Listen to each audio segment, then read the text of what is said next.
सभी छोटे बड़े श्रोताओं को सुनीता भटनागर का प्यार भरा नमस्कार। ऑडियो स्टोरीज़ के हमारे चैनल कहानी जगत में आप सभी का स्वागत है। हिंदी कहानियों की श्रृंखला में आइए आज सुनते हैं चंद्रधर शर्मा गुलेरी जी द्वारा रचित कहानी हीरे का हीरा। आज सवेरे से ही गुलाबदेई काम में लगी हुई है। उसने अपने मिट्टी के घर के आंगन को गोबर से लीपा है। उस पर पीसे हुए चावल से मरने माड़े हैं। घर की दहली पर उसी चावल के आटे से लीकें खींची हैं और उन पर अक्षत और बिल्व पत्र रखे हैं। दूब की 9 डालियां चुनकर उनमें लाल डोरा बांधकर उसकी कुल देवी बनाई है और हर एक पत्ते के दोने में चावल भरकर उसे अंदर के घर में भीत के सहारे एक लकड़ी के देहरे में रखा है। कल पड़ोसी से मांग कर गुलाबी रंग लाई थी। उससे रंगी हुई चादर बेचारी को आज नसीब हुई है। लठिया टेकती हुई बुढ़िया माता की आंखें यदि 3 वर्ष की कंगाली और पुत्र वियोग से और 1.5 वर्ष की बीमारी की दुखिया की कुछ आंखें और उनमें ज्योति बाकी रही हो तो दरवाजे पर लगी हुई हैं। 3 वर्ष के पति वियोग और दारिद्र्य की प्रबल छाया से रात दिन के रोने से पथराई और सफ़ेद हुई गुलाबदेई की आंखों पर आज फिर यौवन की ज्योति और हर्ष के लाल डोरे आ गए हैं। 7 वर्ष का बालक हीरा, जिसका एकमात्र वस्त्र कुर्ता खार से धोकर कल ही उजला कर दिया गया है, कल ही से पड़ोसियों से कहता फिर रहा है, मेरा चाचा आवेगा। बाहर खेतों के पास लकड़ी की धमाधम सुनाई पड़ने लगी। जान पड़ता है कि कोई लंगड़ा आदमी चला आ रहा है जिसके एक लकड़ी की टांग है। 10 महीने पहले एक चिट्ठी आई थी जिसे पास के गांव के पटवारी ने पढ़कर गुलाबदेई और उसकी सास को सुनाया था। उसमें लिखा था कि लहना सिंह की टांग चीन की लड़ाई में घायल हो गई है और हांगकांग के अस्पताल में उसकी टांग काट दी गई है। माता के वात्सल्यमय और पत्नी के प्रेममय हृदय पर इसका प्रभाव ऐसा पड़ा कि बेचारियों ने 4 दिन तक रोटी नहीं खाई थी। तो भी अपने ऊपर सत्य आपत्ति आती हुई और आई हुई जानकर भी हम लोग कैसे आंखें मीच लेते हैं और आशा की कच्ची जाली में अपने को छिपाकर कवच से ढका हुआ समझते हैं। वे कभी कभी आशा किया करती थी कि दोनों पैर सही सलामत लेकर लहना सिंह घर आ जाए तो कैसा। और माता अपनी बीमारी से उठते ही पीपल के नीचे के नाग के यहाँ पंच पकवान चढ़ाने गई थी कि नाग बाबा, मेरा बेटा दोनों पैरों पर चलता हुआ राजी खुशी मेरे पास आए। उसी दिन लौटते हुए उसे एक सफ़ेद नाग भी दिखा था जिससे उसे यह आशा हुई थी कि मेरी प्रार्थना सुन ली गई। पहले तो सुखदेई को ज्वर की बेचैनी में पति की टांग कभी दहनी कभी बाईं, किसी दिन कमर के पास से और किसी दिन पिंडली के पास से और फिर कभी टखने के पास से कटी हुई दिखाई देती। परंतु फिर जब उसे साधारण स्वप्न आने लगे तो वह अपने पति को दोनों जांघों पर खड़ा देखने लगी। उसे यह न जान पड़ा कि मेरे स्वस्थ मस्तिष्क की स्वस्थ स्मृति को अपने पति का वही रूप याद है जो सदा देखा है, परंतु वह समझी कि किसी करामात से दोनों पैर चंगे हो गए हैं। किंतु अब उनकी अविचारित रमणीय कल्पनाओं के बादलों को मिटा देने वाला वह भयंकर सत्य लकड़ी का शब्द आने लगा जिसने उनके हृदय को दहला दिया। लकड़ी की टांग की प्रत्येक खटखट मानो उनकी छाती पर हो रही थी और ज्यों-ज्यों वह आहट पास आती जा रही थी त्यों-त्यों उसी प्रेम पात्र के मिलने के लिए उन्हें अनिच्छा और डर मालूम होते जाते थे कि जिसकी प्रतीक्षा में उसने 3 वर्ष कौवे उड़ाते और पल पल गिनते काटे थे।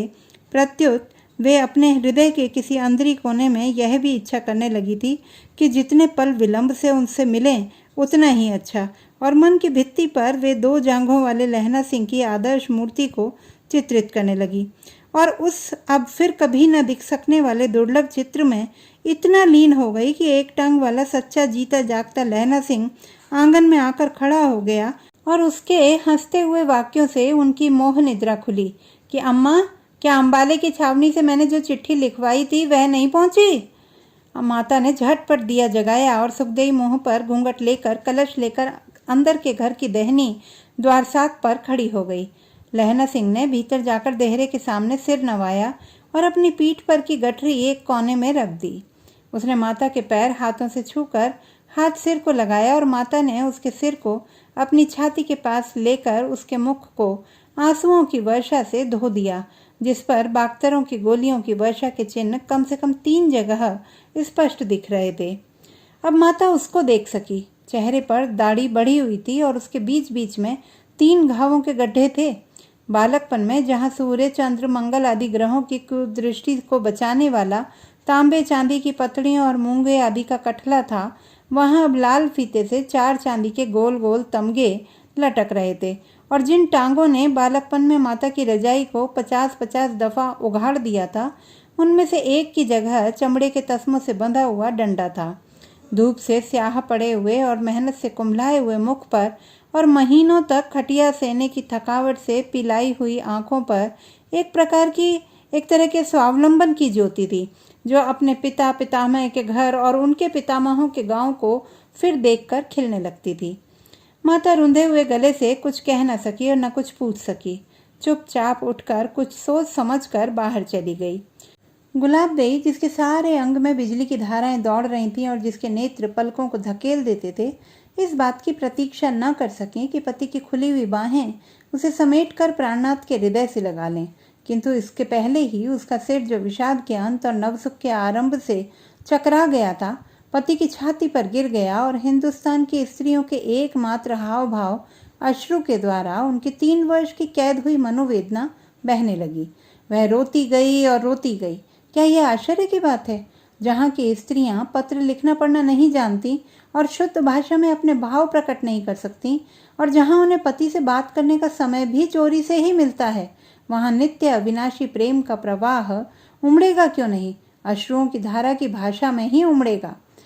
प्रेम का अमर नाम आनंद है। इसकी बेल जन्म जन्मांतर तक चलती है। गुलाबदेई को 3 वर्ष के बाद पति स्पर्श का सुख मिला था। पहले तो वह लाजवंती सी छुई मुई हुई, फिर वह फूली हुई बनिए की लड़की सी पति में ही धसती चली गई। पहाड़ी नदी के बांध टूटना ही चाहते थे कि लहना सिंह लड़खड़ा गया और गिरते गिरते बचा। सकुचाई सी शर्माई सी गुलाबदेई ने लहना सिंह को चिकुटी काटते हुए कहा, बस, और आंखों ही आंखों में बिहारी की नायिका के समान भरे मान में मानो कहा, कबाड़ी के सामने भी कोई लहंगा पसारेगी? हारे को हरिनाम गुलाबदेई मेरी प्राण प्यारी, मैं हारा नहीं हूँ। सुनो, मर्द और कर्द कभी खुन्ने नहीं होते गुलाबो। चीन की लड़ाई ने तो मेरी धार और तेज कर दी है। लहना सिंह तनकर खड़ा हो गया था। गुलाबदेई सरसों सी खिलाई, मानो लहना सिंह उसे कल ही ब्याह कर लाया हो। माँ रसोई करने चली गई थी। 3 साल बाद बेटा आया था। उसके कानों में बैसाखियों की खड़खड़ाहट अब भी सुनाई दे रही थी। भगवती से कितनी मन्नतें मानी थी। वह शिव जी के मंदिर में भी हो आई थी। आखिर देवी देवता चाहे तो वह सही सलामत भी आ सकता था, परंतु अब तो वह साक्षात सामने था। फिर भी माँ को किसी चमत्कार की आशा थी। वह सीढ़ू बाबा से पूछ लेने जाएगी। फिर देगची में कड़छी हिलाते हुए सोचने लगी, देश के लिए एक टांग गंवा दी तो क्या हुआ? उसकी छाती फूल गई। बेटे ने माँ के दूध की लाज रखी थी। चाचा तुम आ गए? हाँ बेटा, लहना सिंह ने उसे अंक में भरते हुए कहा। चाचा इतने दिन कहाँ थे? बेटा मैं लाम पर था, चीन से युद्ध हो रहा था ना। चीन कहाँ है? मासूमियत से बालक ने पूछा।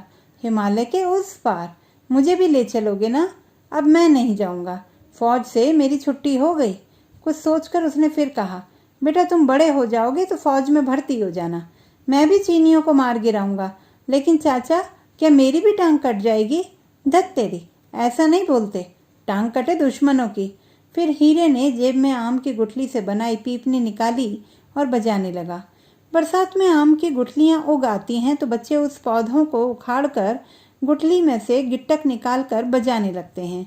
बड़े बूढ़े खौफ दिखाते हैं कि गुठलियों में सांप के बच्चे होते हैं, परंतु इन बंदरों को कौन समझाए, आदमी के पूर्वज जो ठहरे। तुम मदरसे जाते हो? लेकिन मौलवी की लंबी दाढ़ी से डर लगता है। क्यों? दाढ़ी में उसका मुंह दिखाई ही नहीं देता। तुम्हें मुंह से क्या लेना है? अच्छे बच्चे गुरुओं के बारे में ऐसी बातें नहीं करते। मेरा नाम तो अभी कच्चा है।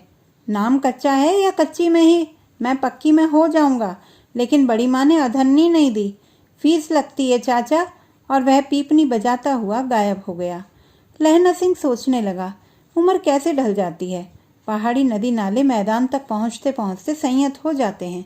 ढलती हुई उम्र में वर्तमान के खिसकने और भविष्य के अनिश्चय घेर लेते हैं। चीन की लड़ाई में जख्मी होने पर जब अस्पताल में था तो हर नर्स उसे 8, 9, 10 साल की सूबेदारनी दिखाई देती थी। सिस्टर नैन्सी से एक दिन उसने पूछा भी था, सिस्टर क्या कभी तुम 8 साल की थी? अरे बिना 8 की उम्र पार किए मैं 22 की कैसे हो सकती हूँ? तुम्हें कोई याद आ रहा है?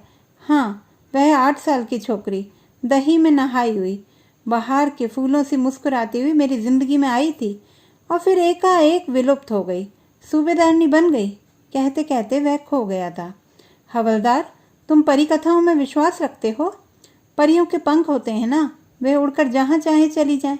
कल्पना ही तो जीवन है। परंतु तुम्हें तो शौर्य मेडल मिला है। अगर मेरी कल्पना में वह 8 वर्षीय कन्या ना होती तो मुझे कभी शौर्य मेडल ना मिलता।